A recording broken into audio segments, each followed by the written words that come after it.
Well, here we're going to talk about a very special vehicle, and that is a car that many of you may not have heard of, but was, let's say, relatively popular in the post-war era, and that is the Crosley. Crosley Corporation produced vehicles from 1939 through 1952, and it was run by an individual who really was a serial entrepreneur, a man by the name of Powell Crosley Jr. He was born in September of 1886 and was the son of a lawyer, ended up studying law and engineering at the University of Cincinnati. However, according to Crosley himself, he soon learned that you weren't going to make a large fortune if you ended up working for somebody else. So by the time he was in his mid-30s, he had already started and built a successful mail-order auto accessory business, and this business had over $1 million in revenue. Now, this was back in 1920. So $1 million in revenue back in 1920 is roughly about $16 million in revenue today. So he was very successful even in his mid-30s. Crosley ended up selling that business to Sears Roebuck and then was on to the next business venture. He soon found that he could make radios much less costly than what were available on the market. And in 1922, he started the Crosley Radio Corporation, and that became the largest manufacturer of radios in the world. So Crosley wasn't just a serial entrepreneur, he actually was a super successful serial entrepreneur. Crosley, though, always had a thing for cars and wanted to start his own car company, and began the Crosley Motor Corporation, as I mentioned, in 1939. But before beginning Crosley Motors, he would start up yet another company, and that was an electrical appliance company that made a number of items, including refrigerators.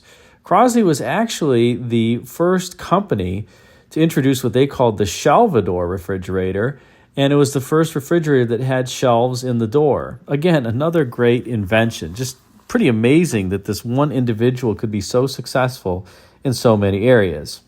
Now, of course, everything that Crosley touched didn't turn to gold, including his auto business, which, as I mentioned, would go defunct in 1952.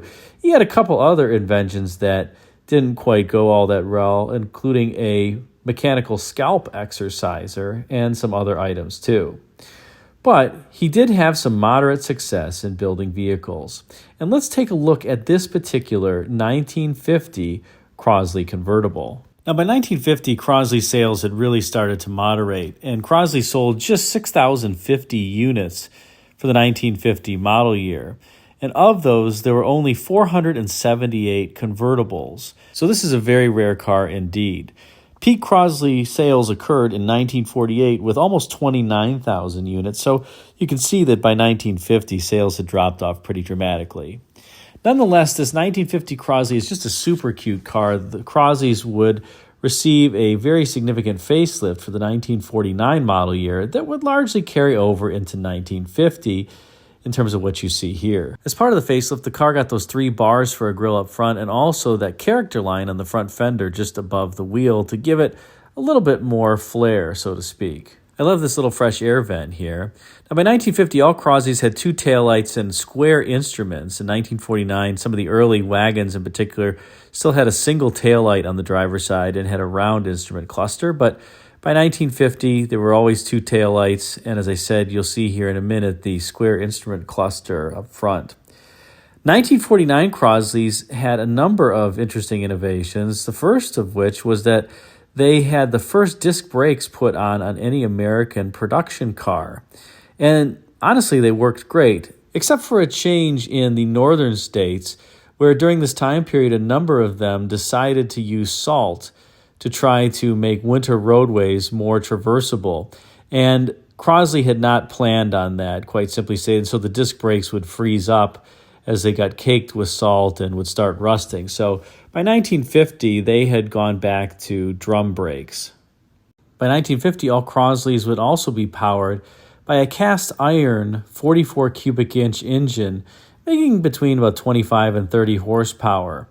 This was a dramatic improvement over the previous generation of this engine, the so-called Cobra engine that Crosley had, that really just couldn't stand up from a durability perspective, mostly because the block was made of brazed copper and sheet steel stampings.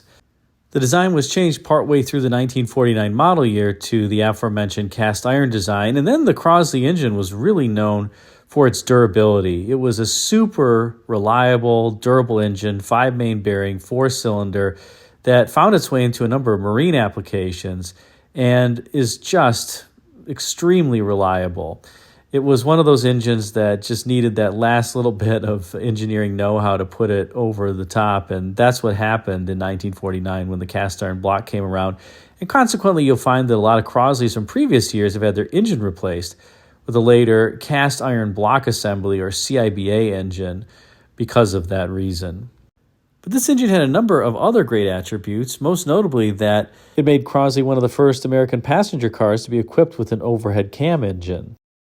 It also had rotating exhaust valves, something that Oldsmobile would pick up on in later years, and as I mentioned, 5-main bearings. It also had relatively high compression, both 8 and then later 10-to-1 compression, and yet Crosley at least advertised that they could still run on regular gas. It's pretty amazing that this engine technology was around during the time, and it came from a little company like Crosley. And in fact, this little 4-cylinder engine produced more horsepower per pound than any other water-cooled engine in the world. In other words, by the time this Crosley came around that you see here in 1950, Crosley had one of the most advanced engines on the market. They had already gone to market in the previous year, being the first American car with disc brakes, although, as I mentioned, that failed because they didn't anticipate the road salt problem. In 1950, their cars also had standard turn signals, which was very, very rare for their class. So Crosley was a very advanced vehicle, despite it being diminutive in size. And at the end of the day, it wasn't as successful as Powell Crosley had hoped. And in 1952, its last year, they only sold about 1,700 Crosleys. Although the 1952 Crosleys, I have to say, are pretty cool because they have the little propeller on the front. Kind of 1949 Ford-esque styling up front, but no other auto company actually put the propeller blades on their grills except Crosley, at least to my knowledge. In an attempt to get more sales in the latter years, Crosley introduced a number of super cool and unique vehicles trying to spur sales, one of which was the Farm O Road, and the other was really America's first post-war sports car. And no, that's not the Corvette, that's the Crosley Hotshot. But those are two vehicles that we'll save for a discussion for another day because there's just a lot of things that are truly one of a kind when it comes to them. Let's close out by taking a look at the interior of this 1950 Crosley. You can see that square dash that I previously mentioned there. And obviously the interior is pretty plain Jane. Crosleys came with these rubber mats, not carpet, but functional. This one has the sliding windows as opposed to the crank windows, which would be offered on some models by this time frame. And you can see it's got not a real trunk, but a little area for your packages back there. And overall, not bad in terms of interior volume, given how small this car is. So just a cool little convertible. I'm sure the owner of this vehicle really enjoys it and just putting around town. I would not take this on the freeway. I would say that a relatively safe cruising speed for a Crosley is about 40-45 miles an hour. In any event, hope you enjoyed this. Let me know what you think of Crosleys and the story of Powell Crosley. Put something in the comments section. If you like the video, be sure to like and also subscribe if you're not yet subscribed. Thanks again for watching.